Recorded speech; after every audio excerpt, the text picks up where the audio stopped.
no monte de Deus. Você sabe onde está o monte de Deus? É o Monte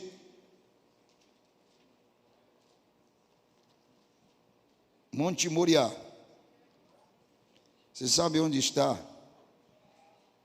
No Monte Moriá, onde fala deste Monte Moriá. É Gênesis. Está onde em Gênesis?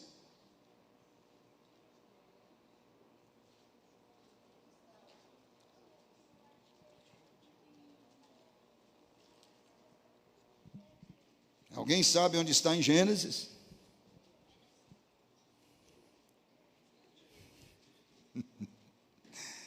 Em Gênesis capítulo 22. É o monte de Deus, o Monte Moriá. Este é o monte certo, este é o lugar certo, e essa é a presença certa de Deus nesse monte. Agora, já visto, nós temos que entender que este aqui é o Monte Moriá. Qual é o seu monte? O que acontece neste monte? Depois destas coisas, pôs Deus Abraão à prova e lhe disse: Abraão, este lhe respondeu: eis-me aqui. E acrescentou Deus: toma teu filho, teu único filho, Isaque, a quem amas, e vai-te à terra de Moriá, e oferece-o ali em holocausto sobre um dos montes que eu te mostrarei.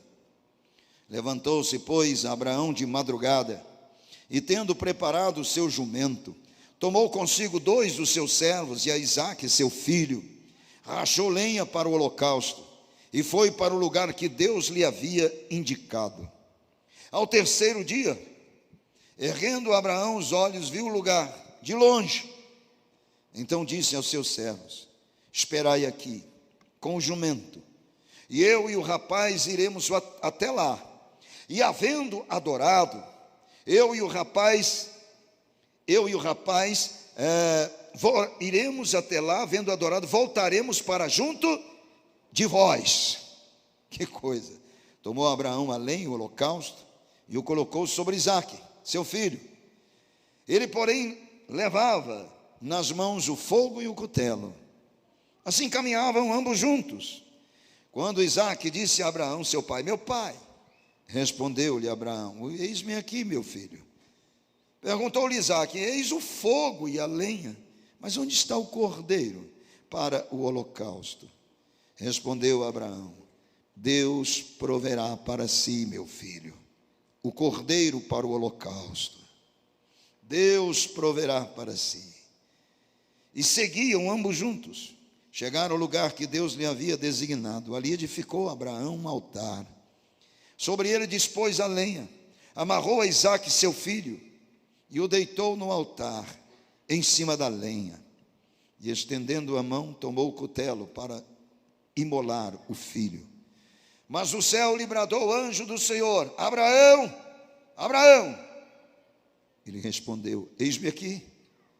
Então lhe disse: não estendas a mão sobre o rapaz, e nada lhes faças, pois agora sei que temes a Deus, porquanto não me negaste o filho, teu único filho. Tendo Abraão erguido os olhos, viu atrás de si um carneiro preso pelos chifres entre os arbustos. Tomou Abraão o carneiro e o ofereceu em holocausto, em lugar de seu filho. E pôs Abraão por nome àquele lugar: o Senhor proverá. Daí dizer-se até o dia de hoje: no monte do Senhor se proverá. Então do céu bradou pela segunda vez o anjo do Senhor a Abraão e disse: jurei por mim mesmo, diz o Senhor, porquanto fizeste isso e não me negaste o teu único filho, que deveras te abençoarei, e certamente multiplicarei a tua descendência como as estrelas dos céus, e como areia na praia do mar. A tua descendência possuirá a cidade dos seus inimigos, nela serão benditas todas as nações da terra, porquanto obedecestes a minha voz. Então voltou Abraão aos seus servos, e juntos foram para Berseba, onde fixou residência. Podeis assentar. O monte de Deus.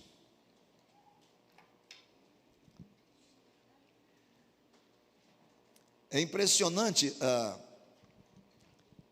eu já falei, já ministrei aqui sobre esse texto bíblico, falando sobre o monte de Deus. Mas esse texto, não tem como você voltar a ele para ler sem parar novamente e meditar nele. Eu não sei se já aconteceu isso com você, leitor da palavra de Deus, estudioso da palavra de Deus. Eu não sei se isso já aconteceu com você, ficar preso num texto. É como se ele estivesse chamando você. Você quer sair dele e ele continua chamando você. Como que dizendo, eu ainda preciso falar mais com você aqui. Eu ainda preciso revelar mais para você aqui. Aí você tenta sair do texto, né, e até sai. Mas de repente você volta nele e ele está dizendo a mesma coisa para você. Eu quero falar com você aqui. Em outras palavras, se aquiete, põe a cabeça para funcionar, mergulhe em mim. Nós ainda precisamos dialogar muito sobre isto aqui. Não sei se já aconteceu com você, já? Comigo acontece demais. Demais. E às vezes até eu largo a Bíblia, eu saio, mas não adianta, o texto fica agarrado em mim. Fica agarrado, eu vou para um lugar, ele está agarrado em mim. Eu paro no lugar, ele está agarrado em mim. Se eu penso, eu estou pensando nele. Quer dizer, algo assim, tremendo que acontece, e que isso na verdade é um mistério de Deus. É um mistério de Deus, não é com todos que isso acontece. Você tem que ser amante da palavra de Deus, tem que desejar ardentemente conhecer mais a Deus através da palavra, para que isso aconteça. Para que a palavra te persiga também, e a palavra venha te prender, e ela mesmo venha revelar a você coisas extraordinárias. Isto aqui é o Espírito Santo de Deus, é onde nós aprendemos do Espírito de Deus. É quando ele te prende em um texto, você se deixa prender nele, e o Espírito de Deus, que é o professor por excelência, aquele que nos ensina, nos corrige, nos educa, ele começa então a nos ensinar nesse texto. E você vai aprendendo do texto quando você pensa assim, bom, agora eu já dissequei todo esse texto. Ele diz, não, se aquiete, porque eu ainda tenho muito mais para falar com você aqui. E aí não tem jeito de você fugir, você continua no mesmo texto. Porque essa palavra se renova. Se renova. E não é a palavra que se renova, é porque a palavra se renova conforme o meu estado de alma. Nesse segundo eu estou com estado de alma, daqui mais um minuto o meu estado de alma já é outra coisa. Mas o Espírito de Deus fala no mesmo texto de acordo com o meu estado de alma. É por isso que ele se renova. É porque há muita mutabilidade em mim. E a palavra vai se renovando de acordo com as minhas necessidades. Necessidades de momento. Muitas vezes você vai ler a Bíblia e você está triste. Aí os textos falam com você na sua tristeza. Outras vezes você chega no mesmo texto e você está cheio de alegria. O texto fala com você na sua alegria. Então a palavra de Deus é vida. E ela é viva, e é ela que vivifica o mais íntimo do nosso ser. É algo assim glorioso, estupendo, o que a palavra de Deus realiza nas nossas vidas. Pois é, esse texto aqui desse monte, é é algo assim intrigante para mim. Porque aqui nesse texto, que já ministrei muito sobre ele, você vê que, primeiro, Deus não abre mão. Eu já disse aqui que se há um Deus, não é? Um Deus que tem um espírito possessivo, é o nosso Deus. Ele tem um espírito possessivo, ele é de possessão. Tu és meu, eu te comprei, deixa de ser você, e agora eu sou teu Senhor, sejas eu em ti, não tenha mais vontade própria, a minha vontade é que vai prevalecer sobre a sua vida. Não sonhe os teus sonhos, sonhe os meus sonhos que eu faço impregnado na sua mente. Não seja presunçoso em traçar os seus caminhos, porque a resposta certa vem da minha boca. Você pode até fazer planos, mas quem realmente vai dirigir os seus passos sou eu. E eu não abro mão de ti para ninguém, e não dou a minha glória também para ninguém, nem para o seu filho, nem para a sua esposa, nem para o seu esposo, nem para o seu neto, para ninguém. Eu não dou a minha glória para ninguém. Então você vê que é um Deus que ele tem posse, e essa posse é eu e você, e ele é possessivo. Ele é possessivo.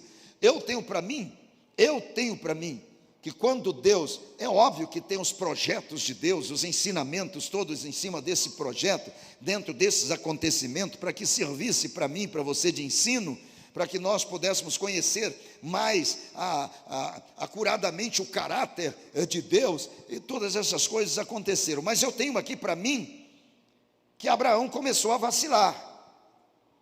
Primeiro que ele não tinha filho, Deus promete dar o filho Isaque e tal, tem toda aquela questão lá, mas vamos deixar essa questão para lá. Ele tem o seu filho Isaque, o filho da promessa, era o filho do amor, o filho da sua velhice, porque Sara era estéril, todos conhecem a história, né? Deus cura a sua esterilidade pela promessa que fez, e de repente toda a descendência vinha através de Isaque. Bom, então agora é Isaque, o filhinho amado, e por que não dizer mimado? E ele começa então a mimar o Isaque. Esse é o problema. E Deus, aí muitas pessoas dizem, Deus não tem ciúme. É claro que Deus não tem ciúme. Ou tem? Ou não tem? Deus tem ciúme? Não. Ou tem? Ou não tem? O espírito que tem ciúme é o nosso espírito. Nosso espírito, aquele do velho homem, é que tem ciúme da ação de Deus em nós. Deus não tem ciúme. Ele não precisa disso. Porque Ele é Senhor. E Ele é Senhor da minha vida e da sua vida. E Ele não é Senhor porque Ele usurpou a sua vida, não. É porque Ele te comprou e você aceitou ser comprado. Então você é propriedade dEle. Eu sou propriedade dEle. Amém? E eu sou para a glória do seu nome, para a glória do seu louvor. Eu sou para a glória dEle. Fui chamado para dar glórias a Ele ao tempo todo. Portanto, Ele é Senhor absoluto. Ele não abre mão da minha vida, não abre mão da sua vida. E portanto, no momento em que Ele percebe que eu ou você estamos vacilando em termos de amor a Ele em primeiro lugar, Ele começa a agir. Não duvide disso, Ele começa a agir. Quando nós mudamos o foco, que é Ele, o autor e consumador da minha fé, e começamos a mudar o foco, Deus começa a agir, você começa a afundar. Está lá na questão de Pedro. Você começa a afundar, e começa a ser inundado também pelo medo, e pela impotência. Se você não clamar a Deus, você perece. Se você clamar, isto é, voltar para Ele, Ele te toma pela mão e te ajuda. Agora preste bem atenção, eu tenho por mim, que Abraão estava vacilando, com Isaque, embora Deus tivesse planos de mostrar a substituição que viria, como Abraão foi designado pai da fé, então isso teria que ficar aqui anotado e registrado para mim e para você, correto? Mas o que leva a Deus a isso aqui, não é outra coisa senão o Isaque, era o Isaque, Porque Abraão estava voltado muito para o seu Isaque. Eu já falei aqui que o Isaque pode ser o seu filho, o Isaque pode ser o seu trabalho, o Isaque pode ser aquele sonho que você não tira da sua cabeça, e você não coloca este sonho na presença de Deus para ver se esse sonho é o sonho de Deus ou não, mas você insiste nele, está focado nele, você está focado nele, você só vive isso, entendeu? E Deus vai observando, Deus vai olhando, e o amor para com Deus está ficando lá em quarto, quinto lugar. O amor para com Deus já era.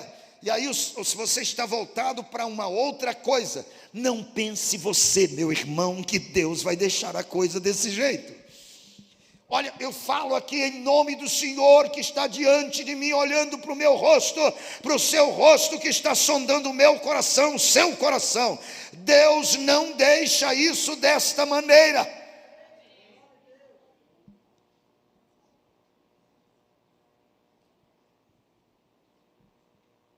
Credes em Deus, e você vai estar seguro, mas dê ouvido ao seu profeta, e você vai prosperar. Estou falando isso em nome do Senhor. Deus não deixa. É por isso que muitas vezes acontecem coisas conosco inexplicáveis. Não tem nada inexplicável, tudo se explica. Basta eu voltar a analisar a mim mesmo com sinceridade. Aí eu vou entender o porquê das coisas. O porquê das coisas. Então, no momento em que eu estou mudando foco, como fez Abraão, colocando os olhos no Isaquinho, olha que Jesus disse no texto que nós lemos: quem não deixar pai, irmão, filho, mãe, por amor de mim, não é digno de mim. Deixar mesmo, significa, não é abandonar, é colocar Deus em primeiro lugar do que o marido, primeiro lugar do que a esposa, primeiro lugar do que filho, filha, ou qualquer outra coisa, primeiro Deus. E ele não abre mão disso. E sabe por que Deus não abre mão disso? Não é porque Deus é egoísta. É porque é Deus quem cuida de você, da sua esposa, do seu esposo, do seu filho, da sua filha, dos seus negócios. É Ele que cuida tudo em minha vida e em sua vida. Então o que Ele não quer é que você tome conta de você mesmo, porque você não tem a mínima possibilidade de fazê-lo. E Ele diz: sem mim vocês não podem fazer nada. Pode até tentar, mas vai ser tudo fútil, vai ser tudo em vão. Qualquer coisa que você fizer sem Deus é vazio. É vazio. Nós já falamos sobre isso aqui muito. Abraão focou em Isaque. O pai da fé focou em Isaque. E chega um momento em que Deus se manifesta: Abraão, eis-me aqui. E eu já falei e vou repetir os sentimentos de Deus: toma o teu filho, o teu único filho, o filho que tu amas. Você acha que Deus está dizendo isso por dizer? Toma teu filho, o teu único filho, o filho que tu amas. Você vê Deus primeiro falando isso, mostrando que há um desvio ali. E segundo, para mostrar futuramente que Ele entregou também o filho único que Ele amava. O filho que tu amas. E vai. E olha que coisa tremenda. E oferece-o em holocausto a mim, no monte que eu vou te mostrar. Todo mundo sabe o que é holocausto. Mata-se primeiro o animal, degola o animal, depois no altar esse animal degolado, ele é queimado. Oferece-o em holocausto a mim, significa: você vai no monte que eu vou te mostrar, e leva o teu filho, degola o teu filho, derrama o sangue, coloca no altar e queima-o. É algo assustador para qualquer um, principalmente para Abraão, que estava com seu único filho. Mas não foi fácil para Abraão. A leitura aqui é fácil de fazer, mas o dia a dia não foi fácil. Ele remoeu muito isso. E no seu íntimo, por certo, ele clamou muito a Deus para trazer entendimento o que seria aquilo. Mas ele propõe fazê-lo porque ele conhecia muito bem o Deus que ele servia. A diferença aqui é conhecer o Deus que nós servimos. Amém, irmãos? Conhecer o Deus, é o Deus de misericórdia, é o Deus de complacência, é o Deus que chama à existência as coisas que não existem, é o Deus que faz toda a diferença. Esse é o Deus que nós conhecemos, ou temos que conhecer e prosseguir em conhecer. É este Deus poderoso, este Deus que criou e sustenta todas as coisas pela palavra do seu poder. É este Deus. Abraão conhecia este Deus, porque Deus o chamava de amigo. Eles eram amigos. Amigo é aquele que senta, conversa, fala. Esses são amigos, aqueles que são capazes de distribuir as suas necessidades um com o outro. Este é o verdadeiro amigo. Abraão era amigo de Deus, e ele vai, prepara a lenha, prepara tudo, leva o cutelo, leva o fogo, para fazer aquilo que Deus mandou. Todos conhecem essa história. Ele caminha por 3 dias ali. Eu já falei nesses 3 dias, já ministrei sobre esses 3 dias, o que ele foi pensando, o que ele foi refletindo, o que ele foi lembrando com respeito a Deus. 3 dias, quando ele chega no lugar onde Deus mostrou, que era o Monte Moriá, exatamente ali onde estava o monte do templo, hoje é a esplanada, é aquele monte ali, Monte Moriá. Há quem diga que naquele lugar do domo, da rocha, eu entrei lá uma vez, tem uma rocha guardada lá dentro. Olha assim, está a rocha lá. Segundo dizem, aquela rocha foi onde Abraão preparou o altar para Isaac. Está exatamente lá. Pois é, o Monte Moriá, ele avista aquele monte, o monte de Deus. Mas ele já estava pronto para isso. É tanto que ele disse para os seus servos: ficai aqui, eu e o moço, nós vamos subir até lá, vamos adorar a Deus e voltaremos para vós. Nós vamos voltar, eu e o moço. Se pedisse explicação a Abraão, como vai ser isso, Abraão? Ele disse: não sei, mas só sei que nós vamos voltar. Nós vamos voltar, eu e o moço. Se ele quisesse explicar para os seus servos, diria mais ou menos o seguinte: nós vamos até lá, eu e o moço, eu vou matar o moço lá em cima, eu vou degolar e vou queimar ele em cima do altar ao Senhor, e depois o Senhor vem aí com a sua palavra e chama ele das cinzas, me devolve de novo e nós desceremos e encontraremos com vocês aqui. Seria mais ou menos isso. Uma coisa é você ter fé para subir o monte, outra coisa é ter fé para descer do mesmo jeito. Mas ele subiu, e com Isaac questionando: pai, está tudo certo, a lenha eu estou levando. Quem levou o lenho sobre as costas? Jesus. Não levou o lenho? Levou. Tá bom, está aqui o lenho, a lenha para o holocausto, agora tem o cutelo, o fogo, e está faltando uma coisa, pai, que o senhor esqueceu de trazer: o cordeiro. É uma resposta difícil de dar. Deus proverá para si, meu filho, o cordeiro. Isso é fé, meu irmão. Fé é a certeza, fé é a convicção. Isaac pergunta por 2 vezes, me parece, e ele diz a mesma coisa: Deus proverá. Bom, chega no cume do monte, tudo certo, vamos preparar aqui o altar, prepara o altar, cadê o cordeiro, pai? Deus proverá. Arruma a lenha, tudo bem, amarra Isaac, porque o cordeiro tinha que ser amarrado. Ele amarra Isaac. No momento que amarra Isaac, Isaac já sabia: sou eu, o cordeiro de Deus sou eu. Está me amarrando?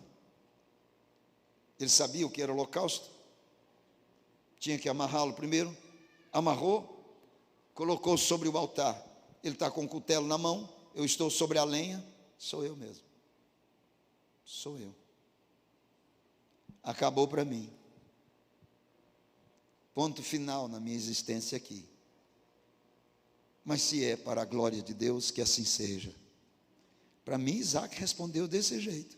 Ele não murmurou, ele não clamou, Ele não pediu: pai, me tira daqui, pai, não faz isso não, pai, não. Pleno, numa entrega total, numa entrega total e absoluta. Ele viu o pai com o cutelo na mão, ele sabia, agora só falta ele cortar a minha garganta, o sangue ser derramado e ele queimar o cadáver. Só falta isso. Amarrado, ali estava. E Abraão com o cutelo na mão, talvez esperando uma intervenção de Deus antes. Mas Deus não fez a intervenção antes. Não fez, porque a obra tinha que ser completa e plena. Ele não fez a intervenção antes. Silêncio total no Monte Moriá, total, nada, olha para os lados, nenhum carneiro, nenhum cordeiro, nada. É aterrorizante, aterrorizante. E o filho ali, olhando para ele. Chega um momento que Abraão disse: agora, e pronto, tudo é para a glória do Deus. Ele conhecia o Deus que servia. Deus é maravilhoso demais, meu irmão. Deus é maravilhoso demais. Você vê como que a coisa é tremenda, que quando ele levanta o cutelo para imolar Isaque, determinado a fazer o que Deus mandou fazer, com o seu único e próprio filho que ele amava, ele estava pronto para entregar em sacrifício a Deus. Ali era prova inconteste da sua submissão plena a Deus, na confiança no Deus Todo-Poderoso, Deus de coisas sobrenaturais. Ali havia confiança plena no Senhor. Ele levanta o cutelo para imolar Isaque. Naquele exato momento Deus faz a intervenção. Deus faz a intervenção no exato momento, no tempo certo. E o anjo paralisa a mão de Abraão no ar. Adrenalina pura, determinação plena. Segura a mão para ver, não. No ar. E a voz se faz ouvir: Abraão, Abraão, não faça mal nenhum ao moço. Agora eu sei que tu me temes. E o cordeirinho estava preso no arbusto, que ele não tinha visto. Mas Deus chamou à existência o que não existe. Era o cordeiro ali. Tira o teu filho e coloque o meu cordeiro.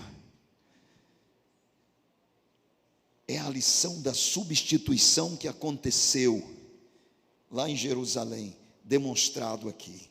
Mas o que eu quero expressar nesta noite é esse monte. Porque há muitas coisas aqui. Hoje eu disse, esse texto, ele me prende. E eu quero explicar para você. Primeiro, no monte, nesse monte aqui, que é difícil para subir, não é fácil. Porque nesse monte aqui, eu sou capaz de dizer para você, sem medo de errar, que é o monte, em primeiro lugar, analisando, é o monte da entrega. Esse é o monte da entrega.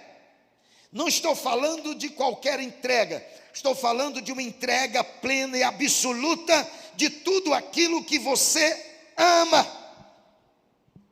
de tudo aquilo que é importantíssimo na sua vida, de tudo aquilo que quer ocupar o primeiro lugar na sua vida.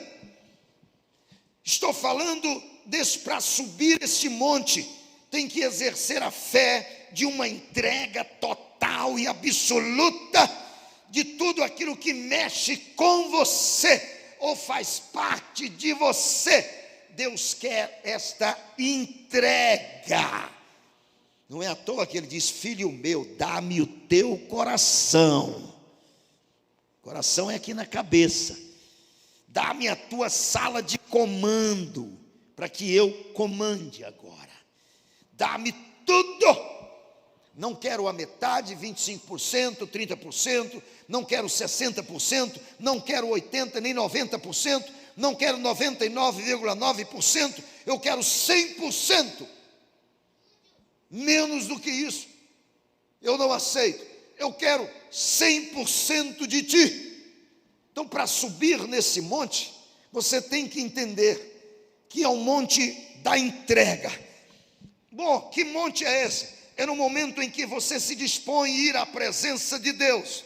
No momento em que você dispõe a intimidade sua com Deus. Preste bem atenção, é você e Deus. Não é o seu companheiro, a sua companheira, o seu filho, a sua filha, é você. É individual, a salvação é individual. A intimidade com Deus é individual, é você e Deus. Amém, igreja? É você e Deus.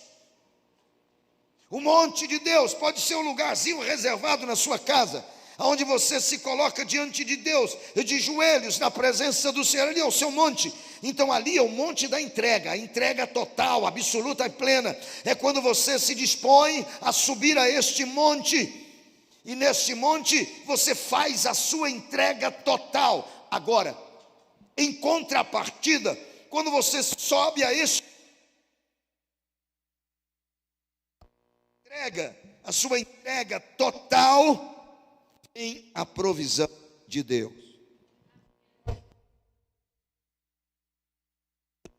Provisão de Deus.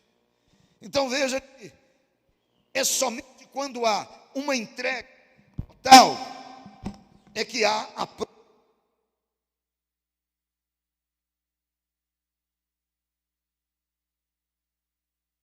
total, uma entrega total sem a provisão de Deus. Você quer a provisão de Deus? Quero. Eu quero a provisão de Deus. Amém. Então faça a sua entrega total. Sem a entrega absoluta, não tem provisão. É a primeira coisa que eu aprendo aqui. Você vai à presença de Deus, então Deus quer que você entregue de maneira total e absoluta para Ele, porque aí sim virá a provisão de Deus para a sua vida. Qualquer coisa que você queira receber de Deus, sem a sua entrega total, pode ter certeza, essa provisão não vem, porque a provisão que vem de Deus é a dádiva que desce do Pai das luzes, onde não há dúvida nem sombra de variação, mas tem que haver uma entrega total para que a dádiva chegue à sua vida, a provisão chegue à sua vida, e essa provisão seja para a glória de Deus. A sua entrega total, está claro aqui, ele entrega Isaque, e quando ele entrega Isaque, a provisão de Deus aparece. É o Cordeiro de Deus que tira o pecado do mundo, estava ali. Não era Isaque, era o cordeiro dele. Mas primeiro Abraão teve que demonstrar essa entrega total para que ele pudesse gozar da provisão de Deus que estava ali. Quer a bênção de Deus? Quero, pastor. Bênção em todas as áreas da sua vida? Quero. Então entregue. Quanto maior a sua entrega, maior a provisão de Deus para a sua vida. Não há provisão sem entrega. Não há. Nós queremos todas as providências de Deus em meu favor, mas eu não quero entregar nada de mim mesmo. Eu continuo comigo. Lembra que nós falamos no início do culto, que os nossos cultos às vezes não são aquilo que nós queremos, o que Deus quer que seja, porque nós não estamos parecendo em nada com Cristo, porque não há entrega. Não há entrega, nós estamos tomando conta das nossas vidas, estamos tomando conta, isso é verdade. Amanhã, se eu levantar cedo, não for para o trabalho, aí o negócio vai ficar ruim. Você me entendeu? Tudo é você. É óbvio que há responsabilidade no homem, né, em tudo o que ele faz, mas ter Deus como primazia é diferente. É diferente. Eu faço, mas faço porque Deus está fazendo em mim. Eu faço porque antes de fazer eu falo com meu Deus. Eu faço porque Deus é que me sustenta no que eu faço. É diferente, é colocar Deus em primeiro lugar na sua vida, o seu reino e a sua justiça, as demais coisas. Deus traz a providência, traz a provisão para você. Quando há entrega, há provisão. Amém, igreja? Quando há entrega, há provisão. Quando você for à presença de Deus, vai com esse sentimento de entrega, vai com esse sentimento de que você não pode nada, e que é Deus quem cuida de você, que você é dependente dele em tudo. Aí sim, a provisão de Deus virá para a sua vida, porque você vai reconhecer que é a mão de Deus. Nunca se estribe no seu próprio conhecimento, na sua saúde ou coisa parecida, porque o teu conhecimento e a tua saúde vem de Deus. Reconhece-o em todos os teus caminhos, porque esse será bem-aventurado, aquele que o reconhece em todos os seus caminhos. Reconhece Deus, e amor. Aí as coisas vão mudar, as coisas serão diferenciadas. Esse monte, para mim, além do monte da entrega, ele é o monte também da obediência, obediência plena, e é pela obediência que vem a intervenção de Deus. É quando eu estou pronto para obedecer, é nessa obediência prática. Porque veja bem, que Deus esperou Abraão até o levantar do cutelo. Quer dizer, a experiência, aliás, a obediência não é uma questão verbal. Não, vou obedecer, vou obedecer, vou obedecer. Não é uma questão verbal, é uma questão prática. Assim como é o amor. Não, eu vou amar como Cristo amou. Não, eu vou amar como Cristo amou. Eu vou amar como Cristo amou. Mas não é um amor prático, um amor verbal. Mas o amor de Deus tem que ser prático. Prático, não é um amor sentimental. Nós já falamos e tratamos disso aqui também. Não é um amor sentimental, é um amor prático, visível. Então aqui também é obediência. A obediência não pode ser algo abstrato, não pode ser alguma coisa simplesmente pronunciada verbalmente. A obediência é prática. Deus esperou até o levantar do cutelo. Quando ele levanta o cutelo, significa a obediência é prática mesmo. Se eu não parar, ele vai até o final. Aí nessa obediência prática, Deus manifestou a sua intervenção. Obedeça, mesmo que isso pareça doer em você. Obedeça, mesmo que isso pareça trazer prejuízo para você. Obedeça, mesmo que isso pareça injusto para você. Obedeça, obedeça a Deus, porque virá a intervenção de Deus na sua obediência. Pode dar glória a Deus? Isso mesmo. Na obediência prática vem a intervenção de Deus.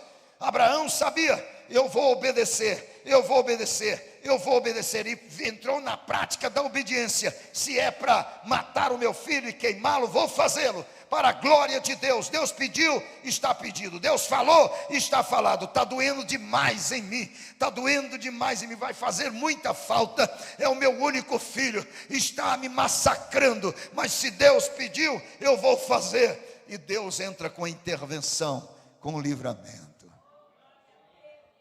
É na obediência. Mesmo que isso pareça doer em você, obedeça. Mesmo que pareça que não está certo, que Abraão sabia, não está certo. Deus não aceita sacrifício humano. Esse negócio não está certo. Isso é injusto.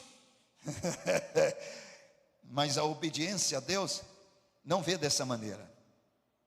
Quem obedece a Deus, mesmo que estiver doendo, obedeça. Mesmo que pareça injusto, obedeça. Mesmo que pareça que está errado, obedeça. Porque na obediência é que vem a intervenção de Deus em seu favor. E você vai conhecer de fato o Deus que você serve. Obedeça. O que é que Deus pede de ti? Que você ande humildemente com Ele e obedeça os seus mandamentos. Obedeça, obedeça, obedeça e obedeça. Não procure separar o que é bom para a obediência e o que não é bom. Obedeça, só obedeça. Ah, mas na minha obediência vai destruir toda a minha vontade. Obedeça. Mas na minha obediência vai doer demais. Obedeça. Mas parece injusto. Obedeça. Só obediência é que traz a intervenção de Deus para a sua vida. É na sua e na minha obediência. O monte, este monte do Senhor, é neste monte que é o monte do posicionamento. E é no meu posicionamento é que está o agir de Deus. É que eu falei, obediência prática, posicionamento, significa, o meu negócio é Deus. Não negocio Deus, não negocio a minha fé em Deus, não negocio a minha liberdade em Deus, não negocio nada. A minha fé não é negociável. Não negocio a minha fé. Não tem negócio comigo. Meu negócio é Deus. Deus hoje, amanhã, depois, sempre. O meu posicionamento é um só: Deus. E quando eu me posiciono em Deus, você começa a ver o agir de Deus na sua vida. Você começa a ver Deus agindo na sua vida em todos os detalhes. Pois é, isso é o monte de Deus, é o monte da fé operosa. Esse monte é o monte da fé operosa. Você tem que chegar a Deus crendo que Ele existe, tem que chegar a Deus crendo que Ele existe, com o coração verdadeiro e com os seus lábios pronto para professar a fé e a bendita esperança nele. É assim que se chega a Deus. É com fé operosa, não é uma fé fantasiosa, é uma fé operosa, não é uma fé de lábios, é uma fé de prática, porque fé sem obras é morta. Não é só professar a fé, é viver, porque fé é convicção, convicção não admite dúvidas, não admite incredulidade. Então este é o monte da fé operosa, operosa. E aí Deus traz aquilo que não existe, a existência em teu favor. Porque a fé operosa faz com que Deus traga à existência aquilo que não existe ou aquilo que você não tem em vista, mas Deus traz em teu favor.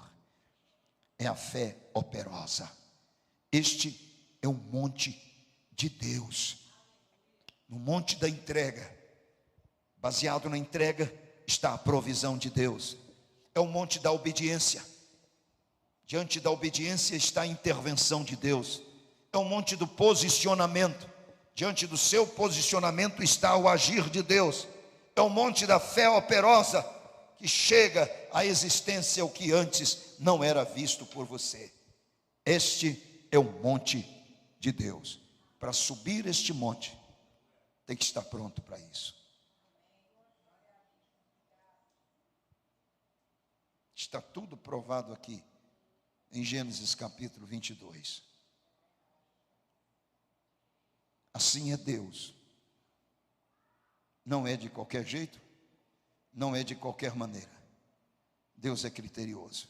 Aí o Gão vai dizer: eu não sabia. Não sabia porque ignorou a palavra? Porque a palavra nos ensina. Então volte à Bíblia Sagrada e comece a aprender de Deus. E você vai encontrar o caráter de Deus, como que Ele age. Ele age baseado naquilo que eu respondo a Ele, em tudo que eu faço. Por quê? Porque eu sou um aprendiz. Eu estou aprendendo de Deus e Ele vai me ensinando. E a cada resposta que eu dou em aprendizado, Ele traz também a sua resposta à minha vida. Ele é o meu cuidador. Se você entendeu, diz amém. Se você entendeu, diga amém. Vamos ficar de pé.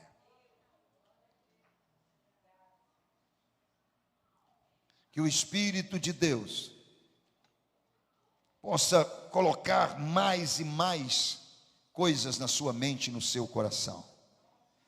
Que o Espírito de Deus, que nos ensina, é o Paráclito, aquele que me ensina, te ensina, possa continuar me ensinando, e que eu seja ensinável, que eu tenha o coração aberto para aprender dele e agir conforme a vontade dele. Manifeste o desejo ardente de buscá-lo, de encher-se dele até transbordar. Manifeste o desejo, meu irmão, o desejo de ver Deus manifestando na sua vida através do Espírito, nos dons espirituais, no fruto do Espírito, para que haja resposta de Deus para as nossas vidas. Não seja simplesmente alguma coisa que está aí, amigo de Deus, um afeto por Deus. Não, amor a Deus é tudo. Ame-o de todo o seu coração, com todas as tuas forças, com todo o teu entendimento, com toda a tua alma. Ame a Deus. É isso que Ele quer. Menos do que isso, nada. Eu deixo essa palavra com você. Suba ao monte de Deus, mas suba certo destas coisas. Se você não entendeu muito, depois você pegue a gravação e reflita sobre isso, e você verá o que Deus está falando comigo, com você. Feche os seus olhos, por favor. Senhor Deus glorioso, é a tua palavra, é a tua verdade incontestável. Ela é absoluta, ela é perfeita e final. O Deus bendito, sabemos, ó Pai querido, que somos diminutos, pequeninos, diante, ó Deus, do teu conhecimento e da tua sabedoria. É tanto, Senhor, que os teus caminhos não há como saber, e nem, ó Deus, os teus juízos. São inescrutáveis os teus caminhos, não tem como prescrutá-los, Senhor. E os teus juízos são insondáveis. Mas, ó Deus, na nossa pequenez, como instrumento nas tuas mãos, o Senhor tem falado, tem nos ensinado nesses últimos dias. Ensina-nos, ó Deus, ensina-nos a ser ensináveis, ensina-nos a ouvir-te, ensina-nos a colocar em prática aquilo que estamos ouvindo, Senhor da glória, para que não seja apenas algo abstrato, vazio, fútil, mas que seja vida, tornando exemplo para outras pessoas, Pai, enquanto recebemos do Senhor, ó Deus, todas as tuas intervenções em nosso favor, todas as provisões do Senhor em nosso favor, todo o agir do Senhor em nosso favor, tudo aquilo que não contemplamos, mas o Senhor chama a existência em nosso favor. Por isso, papai, nós estamos diante do Senhor, entregamos as nossas vidas, entregamos, ó Deus, essa semana ao Senhor. Esteja a abençoar cada dia dessa semana, esteja, ó Deus, a nos fazer lembrar de tudo isso durante toda essa semana, e que possamos subir ao monte do Senhor em obediência a Ti, para essa entrega total, absoluta ao Senhor. Faça com que cada um sinta, meu Deus, essa conclamação ao Senhor, a obediência, para que possamos ser instrumentos, ó Deus, de exemplo de fé, para aqueles que ainda não conhecem a Ti. Abençoa a semana de cada um dos Teus filhos, adentra, ó Deus, dentro dos lares, adentra, Senhor, na vida dos cônjuges, dos filhos, adentra, Senhor, no ambiente de trabalho, adentra, Senhor, no ganho dos Teus filhos. Esteja a abençoar, levando-os a prosperarem em todos os segmentos do Senhor, meu Pai. Mas leve-nos na Tua segurança de volta para os nossos lares, dando uma noite segura, Pai. Coloco a cabeça no travesseiro e durmo seguramente, porque o Senhor, Deus, é quem nos guarda e nos faz dormir seguramente. Muito obrigado por tudo, meu Pai, por cada vida que entrou aqui, cada alma preciosa, por todos os levitas, os músicos do Senhor, toda a liderança do Senhor, jovens e adolescentes, crianças, todos os que propuseram no coração estar aqui. Ó Deus, sejam abençoados grandemente pelo Senhor, alimentados pelo Senhor, E aqueles que estão nos vendo e nos ouvindo, que essa palavra atinja, ó Deus, profundamente os seus corações e sejam abençoados, meu Pai.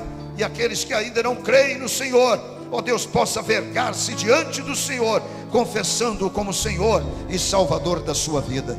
Muito obrigado por tudo, meu Pai, meu Deus, meu Salvador, propiciação pelos meus pecados, Senhor de minha vida. Muito obrigado por tudo, no nome precioso de Jesus Cristo. Que assim seja.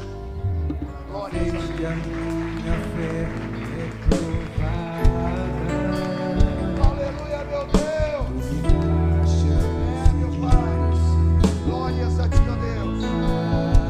Aleluia. As montanhas e vales, desertos e mares, me levam pra perto de ti. Maiores que meu Deus, vai me impedir de caminhar. Se diante de mim não se abrir o mar, Deus vai me fazer andar por sobre as águas, rompendo em fé. Minha vida se refrigera, meu Pai, rompendo em fé.